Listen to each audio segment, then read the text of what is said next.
अस्सलामुअलैकुम वीवर्स, उम्मीद करती हूँ कि आप सब खैरियत से होंगे। आज मैं आपके लिए इंग्लिश कैलीग्राफी क्लास नंबर 6 लेकर आई हूँ। अपने टॉपिक की जानिब जाने से पहले मैं आपको कहूँगी कि मेरे चैनल को सब्सक्राइब करें, लाइक करें और शेयर करना मत भूलिए। चलें चलते हैं अपने टॉपिक की तरफ। हम अपने टॉपिक की तरफ आ गए हैं।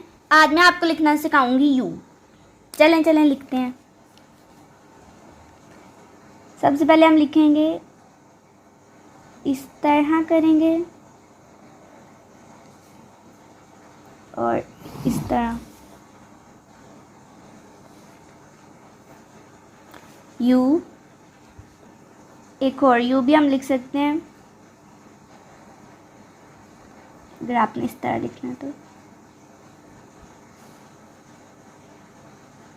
अब वी की तरफ आते हैं।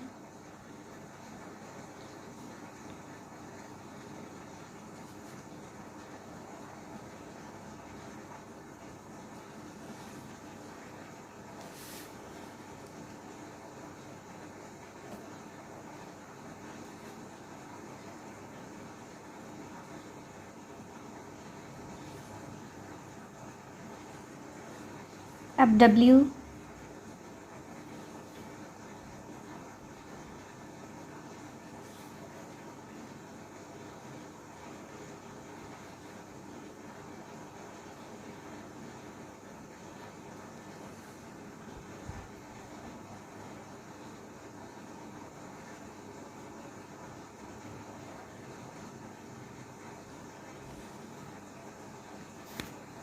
आप देख सकते हैं मैंने कैसे लिखा है ये। तो मैं, अगर आपको मेरी वीडियो अच्छी लगी है तो मेरी वीडियो को लाइक करें, शेयर करें एंड सब्सक्राइब करना मत भूलिए।